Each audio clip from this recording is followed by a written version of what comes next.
This is Future Talk. Future Talk. Future Talk with Omnia Al Saleh and Hani Balkis. Welcome back to Future Talk right here on Pulse 95. It is me, Hani Balkis, with Omnia Sar, bringing you everything you need to know about what's happening in the tech world and in the UAE. It is the 29th of November, Sunday. I'm very excited for this week.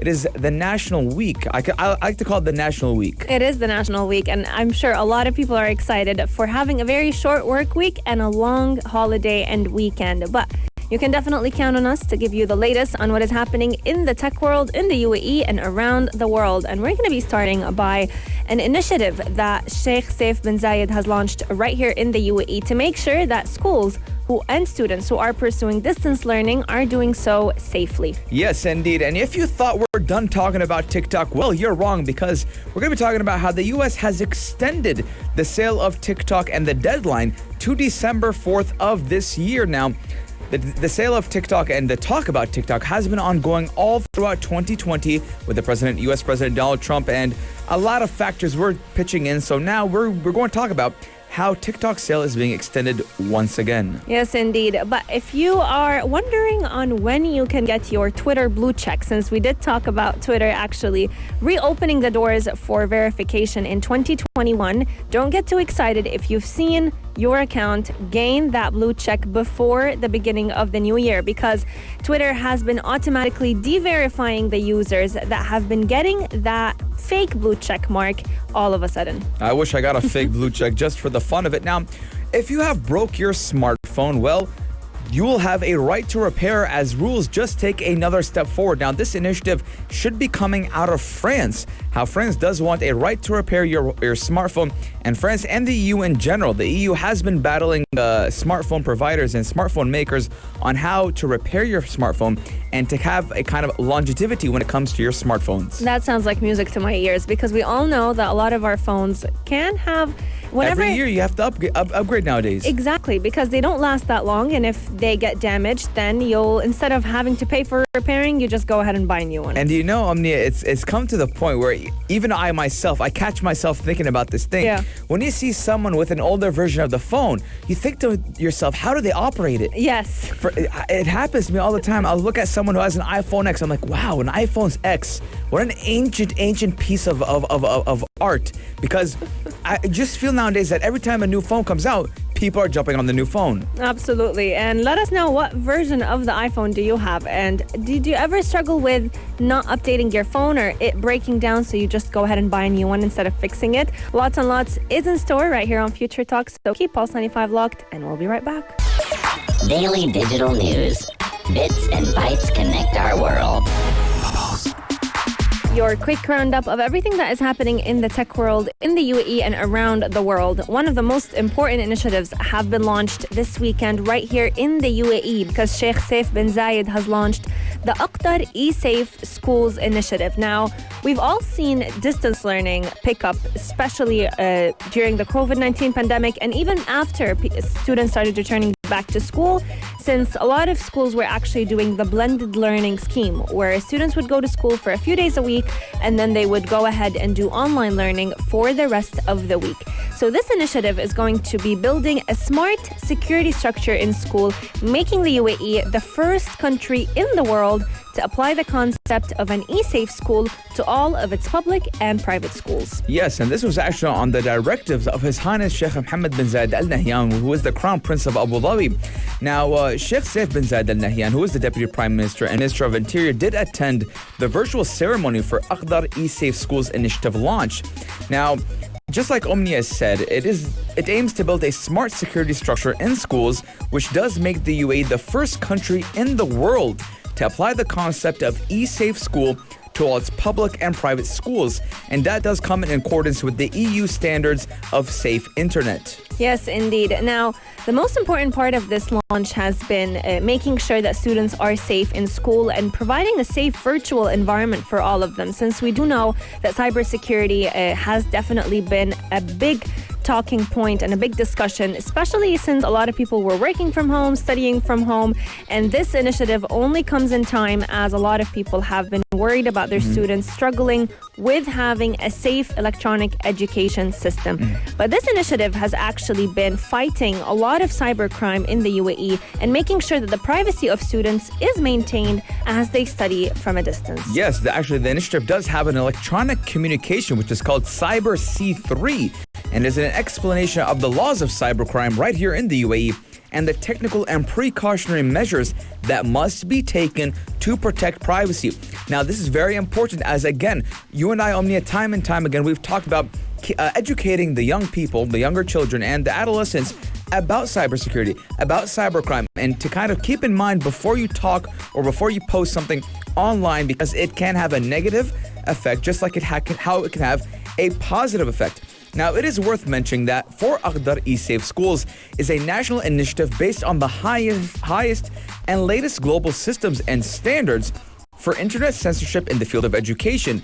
And it is applied for the first time in the Arab world and did win the first place award in the World Summits Award in the area of the role of governments in technical development. So, ladies and gentlemen, that explanation, it's been explained.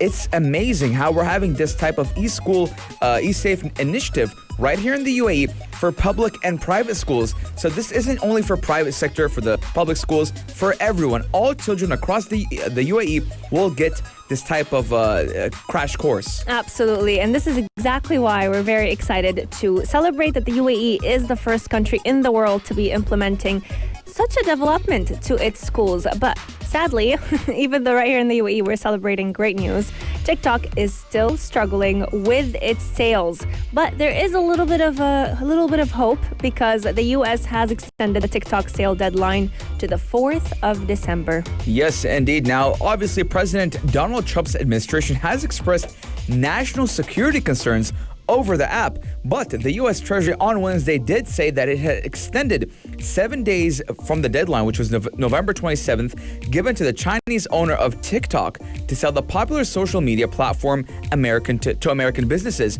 Now, the Committee of Foreign Investment in the United States has granted ByteDance a 1-week extension from November 27th to December 4th, 2020, to allow time to kind of review a revised submission that the committee did recently receive.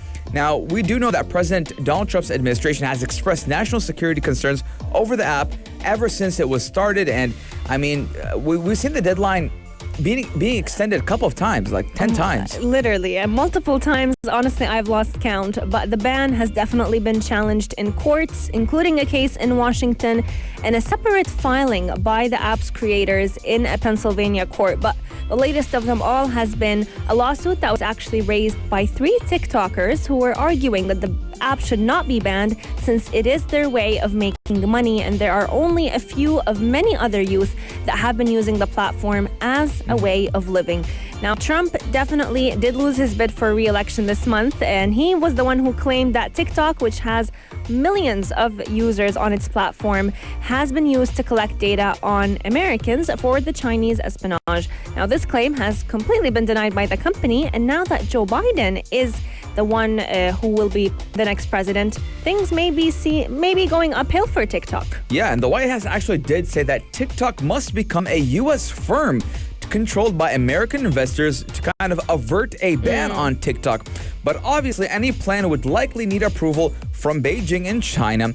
And China's Commerce Ministry did publish new rules in August that did add civilian use to a list of the types of technology that are restricted to export. So that means TikTok is one of them. Yes, and it could make it more difficult for ByteDance to sell TikTok, which does feature clips of everything, from dance all the way to politics. And the situation here is very complicated because it's not just about, selling the app to someone, but rather the code of the app. They're embedded in China, and only Chinese coders have access to them. So Yes.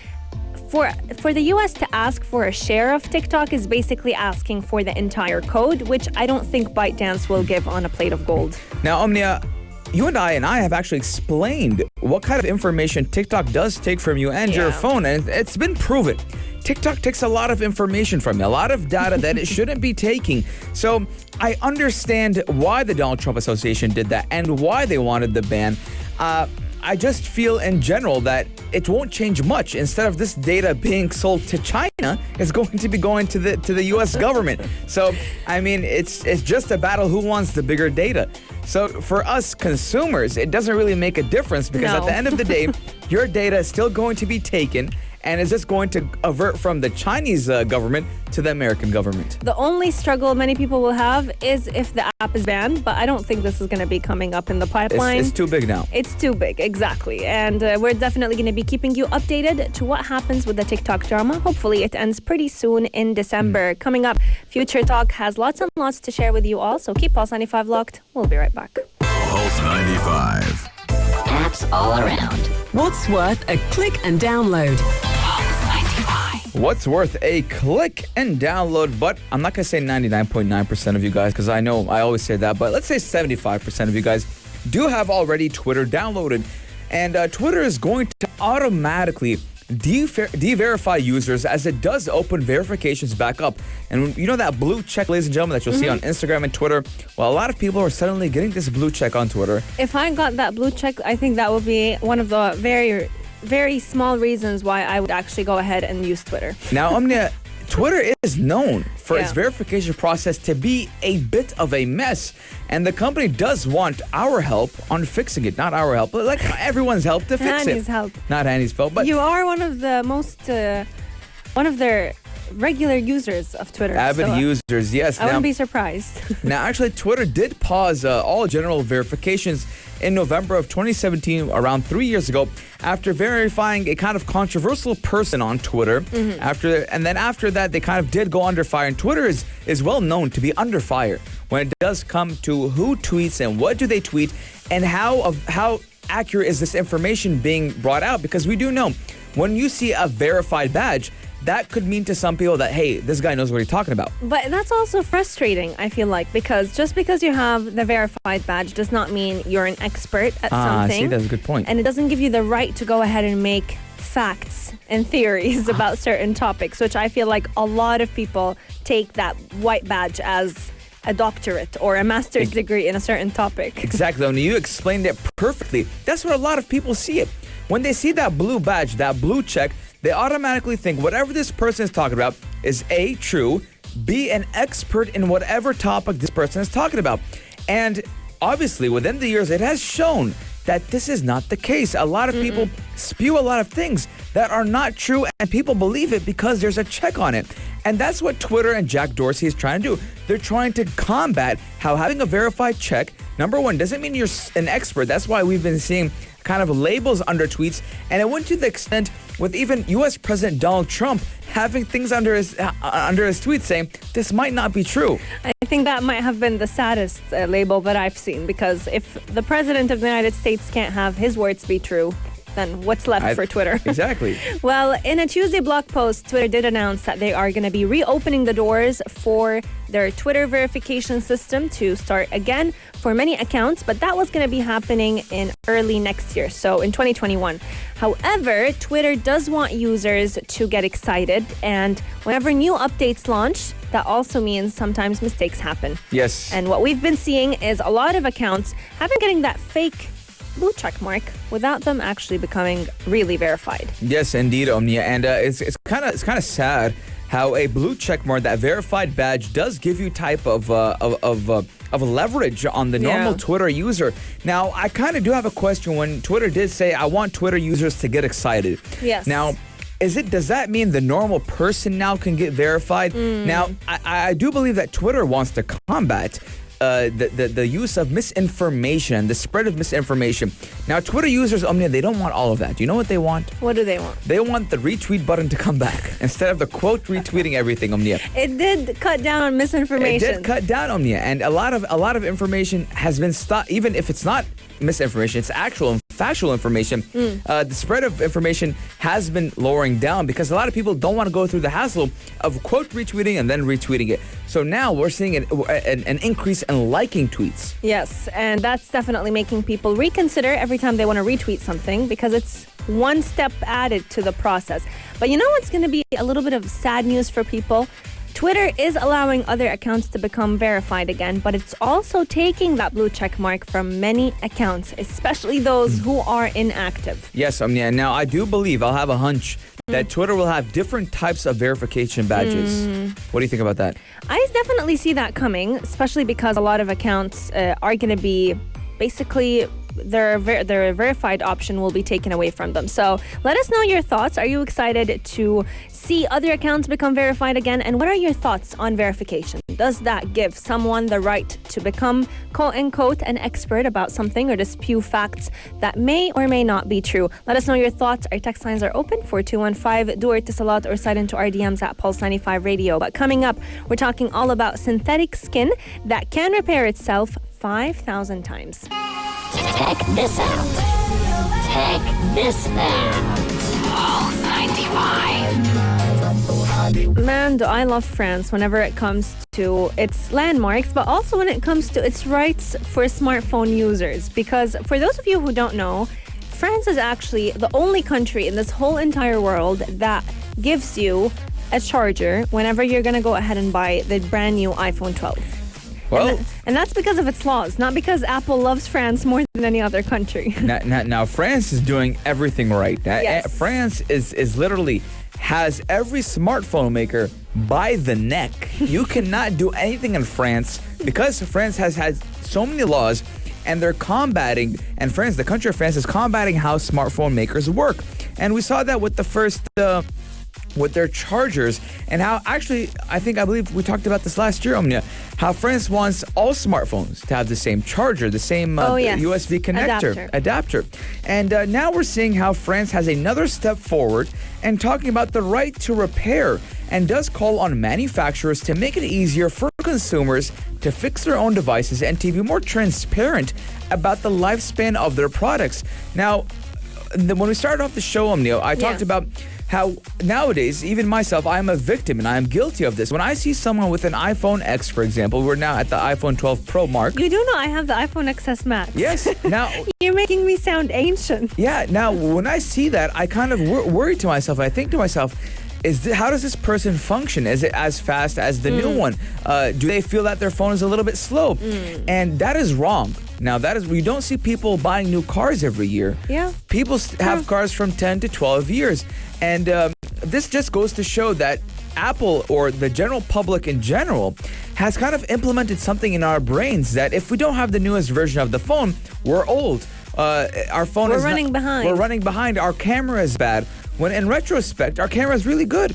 And a lot of things are good about the phone. And just because you don't have the newest phone doesn't mean you have something old. And this is where we come back and talk about France giving the right to repair.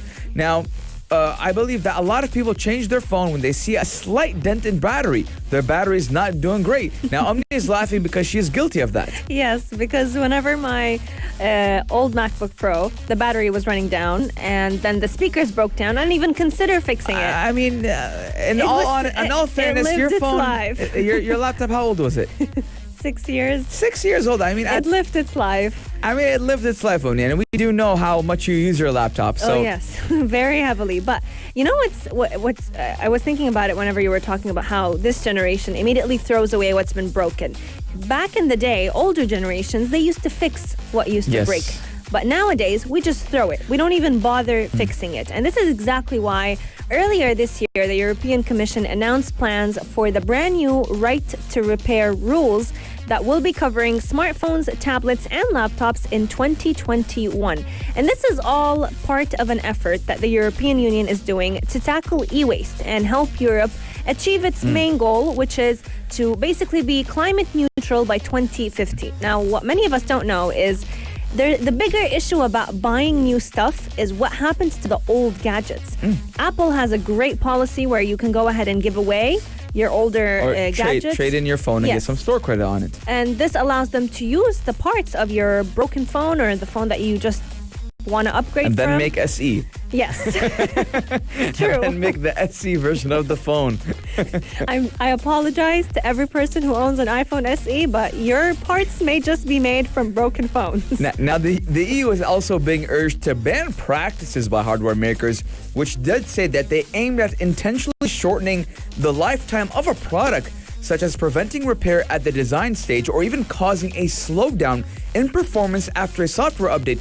And Omni and I, we talked about this last week. Yes. Apple was sued, and the people... And they actually, they came out and came clean and said that they were actually slowing down their older phones. And Apple did have to pay a hefty fine. I think it was, I don't know how many millions of dollars. But they did have to do that. Now, a French member of the European Parliament, David Carman, did say that by adopting this report, the European Parliament did send a clear message that it is mandatory labeling indicating the durability and tackling premature obsolescence in the EU. So basically, you're going to have a level of how good or how can this phone be fixed out of 100. So let's say, for example, I think it goes from 0 to 100. Yes. If your phone can be fixed completely, it will have an 100 rating or a 95 or a 96, etc. So this is good for people who don't have that much money and don't want to buy a new phone every year and want to fix their old phones. You'll buy a phone with a rating above 90, for example. Now, Omnia, we did talk about, and you did bring up how it's good for the environment. Yes. Correct? But also, it's good for the people, for the consumers. Now, we do look at phones. Phones are expensive. Oh, they are. Phones are now... It's an investment. Yeah, and I look at the iPhone 12 Pro Max. That goes for 6,000 dirhams. Some people's salary are 6,000 dirhams, Omnia.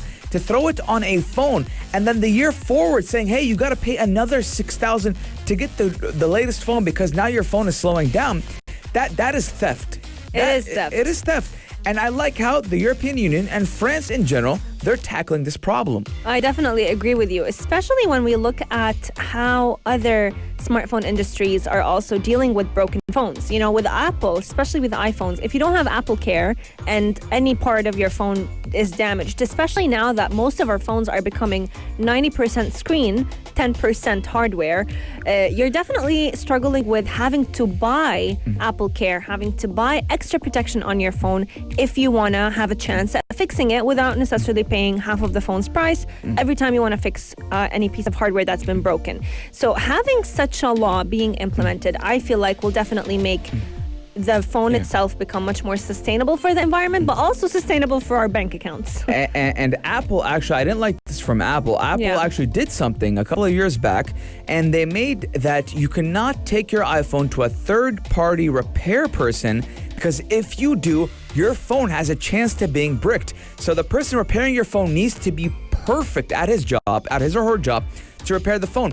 And I was victim to this, Omnia. No way. I repaired my iPhone 6. I had a screen crack. Yes. The screen was cracked. I repaired it at a third-party shop right here in Sharjah. Yeah. I repaired it. The phone was working great for 2 days. As soon as I updated the software, obviously Apple knew what happened, that I changed and there was different serial numbers. It bricked my phone. I had to go to Apple and I had to pay 900 dirhams. This was back in iPhone 6 to get a new phone. A refurbished one. It wasn't even new. Man. So they gave me a refurbished phone. So Apple makes it harder for companies or third-party manufacturers or repairmen to repair the phone. So you are obligated to go to the Apple Store or go to an iStyle, for example. Right here in the UAE, we have iStyle, who it's like a sister company to Apple. Yeah, to go there and pay those hefty price tags to fix your phone. And most of the time, it's not even your fault. No, it isn't. And this is exactly why France and the European Union are actually pushing for those repairability ratings that will hopefully be introduced to smartphones, laptops, washing machines, TVs, lawnmowers, any gadget you could think of, starting in January of 2021. Lots and lots is happening in January 2021. France announcing this, the UAE actually looking into its second round of astronauts. Joe Biden becoming president of the United States. Exactly. I mean, 2021 is looking to be a great year. Hopefully it's going to be better than 2020. Inshallah. And hopefully we do get that vaccine rolling out by Q1 of 2021. Let us know you guys' thoughts, 4215 or on our Instagram at Pulse 95 Radio. What do you think about France kind of doing this, the EU Commission doing this and grabbing smartphone makers by the neck? Coming up on Future Talk, we're talking all about skin that can repair itself not once, not twice, but 5,000 times. Check this out. Check this out. Pulse 95. This story honestly reminds me of superheroes because I've always wanted skin that can repair itself. That means you're basically invincible, no damages, no scratches, nothing could get to you. And this is exactly where tech comes into play because synthetic skin is finally here. It's not a fragment of the future, but rather a fragment of the present. And it is as strong, stretchy, and sensitive as a human skin can be. But the catch is, it can repair itself at a much faster pace than the human skin could. Now, all my anime fans, I'm going to give you a reference right now. Yes. This automatically makes me remember One Piece Luffy. What is that? It's a show, it's an anime, it's called One Piece, and the main character is Luffy, who is stretchable and his skin is stretchable and he can do whatever he wants, and he can punch from here all the way to outer space. Oh my God. And he can repair himself, and he's basically like rubber band, and that's the same thing that we're seeing in this synthetic prosthetic skin. And it could be used in future prosthetics as well. Now, it is known as electronic or even e-skin. Now, we went to the extent of now talking about e-skin. Yes. Yeah, and it has been developed by researchers from King Abdullah University of Science and Technology in Saudi Arabia. So that is It's not a Western technology. So that makes me very proud as an Arab and as a Muslim to see that coming right out of Saudi Arabia. Yes, indeed. And known as the electronic skin, just like you mentioned, Hani, the future of this skin could be used to monitor a person's health, but it could also be used in prosthetics. Now, we all know that people who have lost a limb, there's been so many technologies that have been trying to replicate the sensation of the human skin, the flexibility of it, but also the way it functions. And if we could have this e-skin become basically the replica of the human skin, then I think every human being will never be worried about any injury. And no one would wear wearables anymore. Oh, yes. Because we can monitor, with this, we can monitor our how many calories we burn.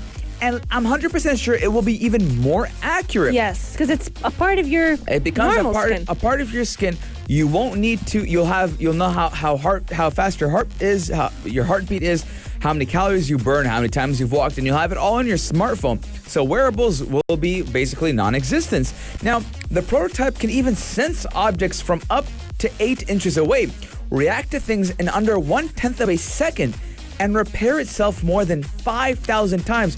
Omnia, it can sense objects from 8 inches away. So it just makes me imagine if someone tries to punch me, You're gonna sense it from I can sense it. I can sense that someone is coming up to me, and that does even give that real life factor feeling. Now, Omnia, if you do it to yourself right now, I'm in front of the camera. Yeah. I'll show you guys. When you go like this, you can kind of feel the shadow in a way. Oh yes, you can sense that someone is about is around touch you. You can feel the breath, for example. You can feel even their presence. So with that gives you even that more real life feature, even though it's a synthetic and prosthetic skin. Absolutely. And the authors and the researchers that are behind the study about the e-skin have also said that this skin could mimic the natural functions of the human skin. So that also means that it can actually sense temperature. So if something is hot, something is cold, you'll be able to tell that it's surrounding you. And this comes in handy for those who struggle with using prosthetics, because we all know that prosthetics are giving you the function of a normal limb, but at the same time, you don't have that sensation like you would with your human skin. Now, I'm more looking at burn victims. Burn victims. Now, this would help burn victims a lot because, unfortunately, once a burn victim has a burn, most of the time the nerves and the way they feel, they're damaged or even killed off in general. They can't feel at a certain area of their body.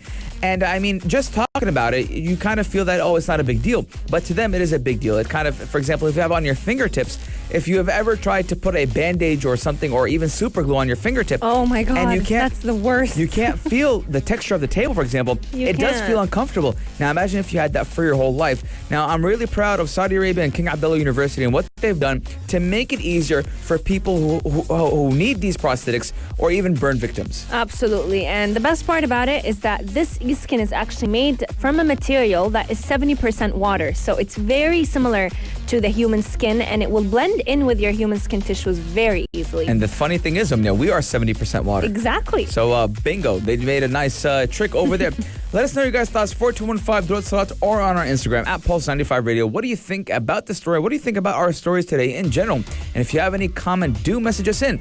But it is time for us to jump in our spaceship and go all the way to space and leave you guys with Afternoon Karak, the Dream Team with Mikhail Atiyah and Aisha Al-Mazmi. They'll be bringing to you everything you need to know about what's happening in the entertainment industry, movie reviews, and gaming. You can expect to hear about all of that on their show. But you can catch us again, same time, same place tomorrow from 2 to 3 p.m. only here on Pulse 95.